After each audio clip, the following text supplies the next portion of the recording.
Hello friends, स्वागत है आपका हमारे यूट्यूब चैनल कब्जा मैथ फायर में। आइए आज हम संख्या पद्धति की शुरुआत करते हैं। नया चैप्टर है और ये चैप्टर जो है अक्सर एग्जामों में पूछा जाता है और बहुत छोटी चीज है, बेसिक चीज है जो अक्सर लोग थोड़ी थोड़ी जल्दबाजी में गलत कर जाते हैं। तो आइए हम एक कॉन्सेप्ट बनाते हैं नंबर सिस्टम का कि इसमें क्या क्या चीजें आता है और किस तरह के सवाल पूछ लिए जाते हैं आपसे। तो सबसे पहले नंबर सिस्टम में हम स्टार्ट करेंगे स्थानीय मान से। स्थानीय मान, ठीक है। स्थानीय मान क्या होता है? स्थानीय मान का मतलब होता है कि किसी भी संख्या में किसी अंक का स्थान के अनुसार उसका मान ही स्थानीय मान होता है। जैसे 27,825 में आपसे पूछ ले कि 8 का स्थानीय मान क्या है, तो 8 किस स्थान पर है? इकाई, दहाई, सैकड़ा है, सैकड़े पे। तो 8 का जो स्थानीय मान होगा 800। 8 सैकड़ा मतलब 800, ठीक है। स्थानीय मान निकालने के लिए आप क्या करिए, जैसे 7 है, अब इसके बाद कितने अंक है? 3 अंक है, तो 3 जीरो लगा दीजिए, 7000 स्थानीय मान हो गया। 2 का स्थानीय मान पूछ रहा है इस वाले, तो 2 का स्थानीय मान 2 लिखिए, इसके बाद 1 2 3 4 है, 4 अंक लगा दीजिए, देखिए ये स्थानीय मान हो गया, ठीक है। इसके बाद दूसरा जो है, दूसरा टर्म आता है, ये पहला है, दूसरा टर्म आता है जातीय मान। जातीय मान, इसी को अंकित मान भी कहते हैं। अंकित मान, इसी को वास्तविक मान, वास्तविक मान, ठीक है। तो इसको 3 नामों से जाना जाता है, जातीय मान, अंकित मान, वास्तविक मान। चलिए, ये क्या होता है? किसी भी संख्या में किसी अंक का जातीय मान, वास्तविक मान या अंकित मान वही होता है, वो चाहे जिस भी स्थान पर हो। जैसे 70,535, 5 का अंकित मान क्या होगा? तो 5 का अंकित मान क्या होगा? 5, चाहे वो सैकड़े पे हो, चाहे 1000 पे हो, चाहे 10,000 पे। जैसे इस 7 का अंकित मान क्या होगा? 7, ठीक है। चलिए, अब आप देखिए कि इस पे सवाल कैसे आते हैं। आपको सवाल इस पर पूछे जाते हैं तो किस तरह के पूछे जाते हैं। जैसे मान लीजिए दे दिया है 73,25,897, ठीक है। ये दे दिया है एक संख्या, आपसे कह दे कि इसमें 2 के स्थानीय मान और इस 2 के अंकित मान, ठीक है। अंकित मान यानी इसी 2 का स्थानीय मान और अंकित मान का अंतर पूछ लेगा आपसे। तो अंतर पूछ लेगा तो 2 का पहले स्थानीय मान लिख लीजिएगा। तो 2 का स्थानीय मान क्या होगा? देखिए 2 लिख के 1 2 3 4 0, 4 0, ठीक है। अब 2 के स्थानीय मान, तो 2 का स्थानीय मान हो गया। अब 2 का अंकित मान, तो 2 का अंकित मान क्या होगा? 2 ही होगा। अब आपसे पूछ क्या रहा है? अंतर। क्या पूछ रहा है? अंतर। अंतर का मतलब होता है घटाना। आप घटा दीजिए, आपको सॉल्यूशन मिल जाएगा, ठीक है। उसी तरह कभी कभार अंतर की जगह योगफल पूछ लेगा, तो जब योगफल पूछ लेगा तो आप जोड़ लीजिएगा। गुणनफल पूछेगा तो गुणा कर लीजिएगा। भागफल पूछेगा तो भाग कर लीजिएगा, ठीक है। इस तरह से सवाल पूछे जाते हैं और आप यहाँ पे इस तरह से आंसर इसका निकालिएगा। चलिए, एक सीटेट में अक्सर इस तरह का क्वेश्चन आता है, अक्सर लोग गलत कर देते हैं, उसको हम बता रहे हैं आप, और इसी से रिलेटेड वो है। तो एक उस सवाल को हम यहां जरूर दिखाएंगे आपको। देखिए, ये सवाल अक्सर पूछ लेता है सीटेट में। तो 20,000 प्लस 20 सैकड़ा प्लस 20 इकाई, ठीक है। इसमें लोग क्या करते हैं? 20,000 को 20,000 की जगह लिख दिया, 20 को सैकड़े की जगह लिख के और 20 इकाई की जगह कंफ्यूज हो जाते हैं कि क्या करें। इसमें करना क्या है? अब 20,000 कह रहा है तो 20,000 सीधे सीधे लिख लीजिए, कहीं कंफ्यूज मत हो जाइए। चलिए, 20,000 लिख लिया, प्लस 20 सैकड़ा कर रहा है, 20 सैकड़ा, सैकड़ा मतलब 2 जीरो होना चाहिए। जैसे अगर हम कहें 5 सैकड़ा, अगर हम कह रहे हैं 5 सैकड़ा, तो 5 सैकड़े का मतलब क्या होगा? 500 होगा ना। 5 सैकड़े का स्थानीय मान मतलब 500। इसी तरह से 20 सैकड़े का मतलब हो गया 20,100, यानी 2 जीरो लगाइए, तब सही होगा आपका। चलिए, फिर यहां कह रहा 20 इकाई, 20 इकाई का मतलब यहां आपको कुछ नहीं जोड़ना, बस ये हो गया, ठीक है। अब इसको जोड़ दीजिए, तो 20 और 2 22, 22,020। तो इसका आंसर क्या आ गया? 22,020, ठीक। देखिए, ये आपके लिए क्वेश्चन है, आप इसको हल करिएगा और कमेंट बॉक्स में जरूर इसका आंसर बताइएगा। 30,028 है बराबर 28 इकाई प्लस 28,000, तो यहाँ पे रिक्त स्थान है, इस इतना दहाई, यानी कितना दहाई होगा कि इतना करने के बाद इतना आ जाएगा। ठीक है, अब आइए स्थानीय मान के बाद संख्याओं के प्रकार पे। पहला है प्राकृतिक संख्या। प्राकृतिक संख्या क्या होती है? प्राकृतिक संख्या, तो प्राकृतिक संख्या एक से लेके इनफाइनाइट तक की संख्या को हम क्या कहते हैं? प्राकृतिक। यानी एक से क्या, कहां तक? इनफाइनाइट तक, यानी एक से अनंत तक, जितना भी जानते हैं। चलिए दूसरा आइए। अब आप लोग सोच रहे होंगे एक से अनंत तक है तो जीरो कहां गया? तो जीरो को लाइए हम दूसरे वाले में डालते हैं। कहां? पूर्ण संख्या में। कहां पे?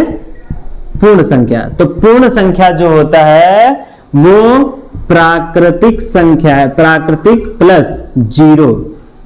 पूर्ण संख्या प्राकृतिक प्लस जीरो, यानी प्राकृतिक संख्या के साथ साथ जीरो को भी शामिल कर लिया जाए तो वो पूर्ण संख्या हो जाता है। ठीक है, अब इस पे आपसे सवाल क्या बन जाते हैं? सवाल ये बन जाता है कि क्या सभी प्राकृतिक संख्या पूर्ण संख्या है? क्या सभी प्राकृतिक संख्या पूर्ण संख्या है? तो सभी प्राकृतिक संख्या, अगर ये प्राकृतिक है तो प्राकृतिक किस में आ जाता है? पूर्ण में। ठीक है, तो सभी प्राकृतिक पूर्ण है कि नहीं है? है। सवाल उल्टा कर देते हैं, क्या सभी पूर्ण संख्या प्राकृतिक हैं? नहीं है। क्यों? क्योंकि पूर्ण में जीरो होता है लेकिन प्राकृतिक में जीरो नहीं होता है। ठीक है, चलिए आगे देखिए। तो देखिए तीसरा होता है, तीसरा पूर्णांक। क्या होता है? पूर्णांक। प्राकृतिक में क्या था? एक से इनफाइनाइट। पूर्ण में क्या है? जीरो से इनफाइनाइट। तो पूर्णांक क्या है? आपने जीरो से पॉजिटिव वाला पूरा ले लिया, तो जीरो से पहले यानी जितने भी नेगेटिव हैं, जीरो के बाद -1, -2, यानी इनफाइनाइट माइनस तक। ठीक है, और इधर इनफाइनाइट पॉजिटिव तक, इनफाइनाइट पॉजिटिव और यहाँ इनफाइनाइट नेगेटिव। ठीक है, जितने भी होंगे सब पूर्णांक होंगे, या इसी को इंटीजर कहते हैं अंग्रेजी में, इंटीजर। ठीक है, आइए अब इन पे आधारित कुछ सवाल हल करते हैं कि इस पे आधारित किस तरह के सवाल पूछ लिए जाते हैं आपसे। ठीक है, तो देखिए प्रथम 100 प्राकृतिक संख्याओं का योग बताइए। क्या बताइए? योग बताइए। कह रहा है प्रथम 100 प्राकृतिक संख्याओं का योग बताइए। तो अब कैसे करेंगे? अब 1 2 3 4 लिख के जोड़ने तो बैठेंगे नहीं, क्योंकि 1 घंटा चला जाएगा, जोड़ते ही रह जाएंगे। चलिए तो कैसे करेंगे? जहां तक कि प्राकृतिक संख्या का योग आपको निकालना रहेगा उतना। ठीक है, यानी जैसे 100 तक प्राकृतिक संख्या का योग निकालना है तो 100 गुणे 1 बढ़ा के गुणा कर दीजिएगा, यानी 100 है तो 101 से गुणा कर लीजिए, फिर बटे 2 यानी 2 से भाग कर दीजिए। आपको पता चल जाएगा कि 100 प्राकृतिक संख्याओं का योग क्या होगा। तो 2 से काट दीजिए, यहाँ कितना आ जाएगा? 50। और जब गुणा करेंगे तो इसका एक जीरो रख लीजिए, 5 से इसमें करिए, 5 एकड़ नाम 5, 5 शून्य शून्य, 5 एकड़ नाम 5, यानी 5050 इसका योगफल आएगा। ठीक है, और क्या पूछ लेता है? देखिए प्रथम 100 प्राकृतिक संख्याओं के वर्गों का योग पूछ लेता है आपसे कभी कभी। क्या पूछ लेता है? वर्गों का योग निकालिए। ठीक है, तब कैसे निकालेंगे आप? तो वर्गों का योग निकालने के लिए आप क्या करिएगा? जितना भी जहां तक पूछा रहेगा, जैसे 100 तक पूछा है तो 100 को मान लीजिए 100 गुणे इसमें 1 बढ़ा दीजिएगा, 101, फिर इसके डबल में 1 बढ़ा दीजिएगा, गुणे 201। ठीक है, यानी इसके डबल का मतलब 100 का डबल यानी 2 से गुणा प्लस 1 जोड़िएगा तो ये 201 प्राप्त हो जाएगा, फिर इसमें 6 से भाग दे दीजिएगा। ठीक, तो ये वर्गों का योग आपको मिल जाएगा, हल कर लीजिएगा। ठीक है, अगर आपसे पूछ ले कि प्रथम 100 प्राकृतिक संख्याओं के, अब वर्गों की जगह घनों का योग पूछ ले। क्या पूछ ले आपसे? घनों का योग। ठीक है, तब कैसे करेंगे? तो घनों का योग निकालने के लिए जितना तक पूछेगा उतना गुणे 1 बढ़ा दीजिएगा। ठीक है, बटे 2 करिएगा और इसका क्या निकाल लीजिएगा? वर्ग। ठीक है, तो आपको घनों का योग प्राप्त हो जाएगा। चलिए देखिए अगली संख्या है सम संख्या। सम संख्या क्या होती है? वे संख्याएं जो 2 से विभाजित हो जाए वे सम संख्याएं होती हैं। जैसे 2, 4, 6, 8, 10, 12 ऐसे चलते जाएंगे, यानी 2 से कटने वाली। चलिए अगली है विषम संख्या। फिर क्या है? विषम संख्या। विषम संख्या क्या होती है? ऐसी संख्याएं जो 2 से न कटे, वे सभी संख्याएं क्या हैं? विषम संख्या। जैसे 1, 3, 5, 7, इसी तरह आप चलते जाइए। ठीक है, अब आप आइए यहां पे कि सम संख्या और विषम संख्या से सवाल कैसे बनते हैं, कैसे सवाल आपसे एग्जाम में पूछे जाते हैं। तो उस पे सवाल पे आते हैं। पूछ लिया जाता है आपसे कि प्रथम 10 सम संख्याओं का योग बताइए, ठीक है, आपसे सवाल क्या पूछ लिया? प्रथम 10 सम संख्याओं का योग बताइए। तो क्या किया जाता है? जितनी सम संख्या होगी उतना गुणे 1 बढ़ा के गुणा कर दीजिए, आपको पता चल जाएगा कि 10 या जितनी भी सम संख्या है, अगर 20 है तो 20 की, 100 है तो 100 की, सबकी पता चल जाएगी। तो करिएगा क्या? जितनी सम संख्या होगी उतना गुणे 1 बढ़ा के गुणा कर दीजिएगा, तो आपको आंसर मिल जाएगा। तो 11 दहा में 110, यानी प्रथम 10 सम संख्याओं का योगफल 110 है। चलिए इसी में सवाल में थोड़ा सा चेंज कर देता है, तो आप थोड़ा सा अटक जाएंगे। देखिए कैसे? अगर कह दे कि 1 से 10 तक की, 1 से 10 तक की सम संख्याओं का योग, सम संख्याओं का योग, ठीक है। आपसे पूछ ले कि 1 से 10 तक की सम संख्या, 10 तक की, तो यहां 10 सम संख्या दे दिया था, लेकिन यहां आपसे कह रहा है कि 10 तक, 1 से 10 तक। तो पहले आप ये पता करेंगे कि 1 से 10 में सम संख्या है कितनी। तो 1 से 10 तक में कितनी सम संख्या है? 5 सम संख्या है। कौन कौन सी? देखिए 2, 4, 6, 8, 10। कितनी सम संख्या है? 5। 20 तक में कितनी सम संख्या है? 10। 30 तक में कितनी सम संख्या है? 15। ठीक है, तो आपको पता ये करना होगा कि कितनी सम संख्या है। तो 1 से 10 तक में कितनी सम संख्या है? 5।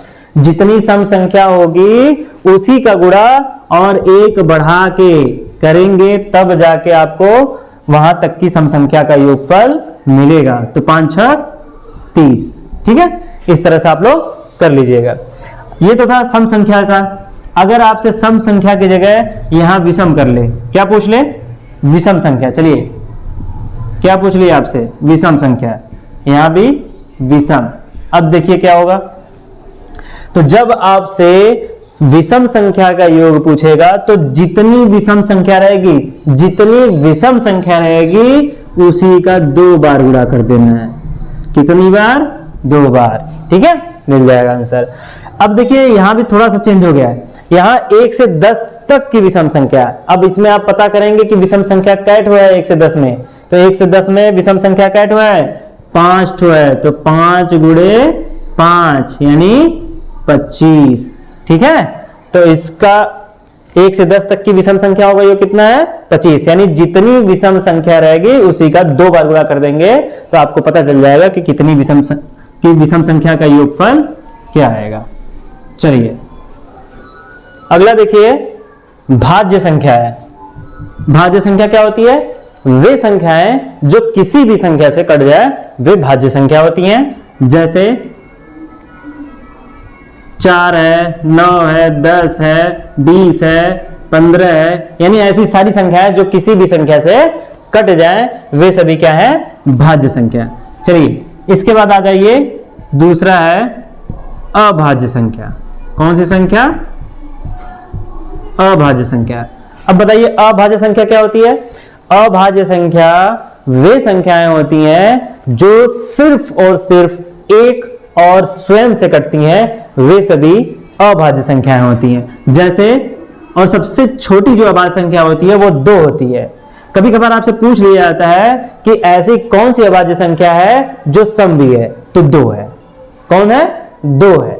ठीक है, 2 है, फिर 3, फिर 5, 7, इसी तरह आप बढ़ते जाइए। यानी ऐसी संख्या लिखिए जो सिर्फ एक से कटे और स्वयं से और किसी से भी नहीं कटे, वे सभी संख्याएं क्या कहलाएंगी? अभाज्य संख्याएं कहलाएंगी। ठीक है, चलिए अगला देखिए इसी पे। अगला है सह अभाज्य संख्या। सह अभाज्य संख्या, ठीक है, इसी को को प्राइम कहते हैं, को प्राइम नंबर। ठीक है, को प्राइम नंबर। तो सहअभाज्य संख्या क्या होती है?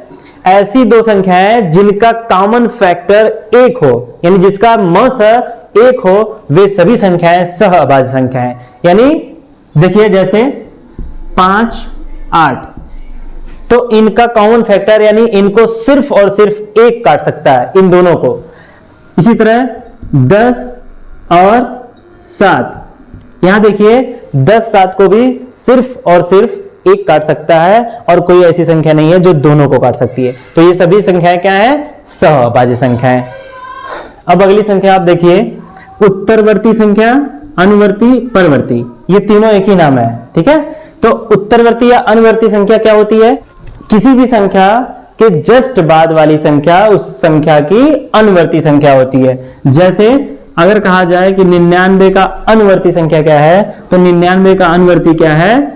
उसके जस्ट बाद यानी +1 कर दीजिए, कितना? 100। 100 की अनुवर्ती क्या है? +1 कर दीजिए, 101। 101 की अनुवर्ती क्या है? +1 कर दीजिए, 102। ठीक है, तो अनुवर्ती का मतलब उसके जस्ट बाद वाली संख्या। अगली संख्या है पूर्ववर्ती। पूर्ववर्ती संख्या कौन सी संख्या? अगली संख्या है पूर्ववर्ती संख्या। पूर्ववर्ती संख्या क्या होती है? किसी भी संख्या के जस्ट पहले वाली संख्या जो होती है, पूर्ववर्ती संख्या उसकी होती है। जैसे अगर कहा जाए कि 100 की पूर्ववर्ती क्या है, तो 100 - 1 यानी 99, उससे जस्ट पहले 99। अगर 99 की पूर्ववर्ती पूछा जाए तो 99 - 1 यानी 98। 98 की पूर्ववर्ती तो -1 97। ठीक है, तो पूर्ववर्ती ये संख्या है। अब देखिए आपसे सवाल क्या पूछ लिया जाता है, आपसे इस पर आधारित किस तरह के सवाल पूछ लिए जाते हैं। तो सवाल इस तरह से पूछ लिए जाएंगे कि 4 अंकों की सबसे बड़ी संख्या के अनुवर्ती एवं पूर्ववर्ती संख्या का योग निकालिए। तो कैसे करेंगे? तो 4 अंकों की सबसे बड़ी संख्या पहले लिख लीजिए। तो 4 अंक की सबसे बड़ी संख्या क्या होती है? 9999। अब इसका पूर्ववर्ती निकालेंगे तो एक कम कर दीजिए, यानी पूर्ववर्ती क्या हो जाएगा? 9998। इसका उत्तरवर्ती क्या हो जाएगा? इसका उत्तरवर्ती क्या हो जाएगा? 10000।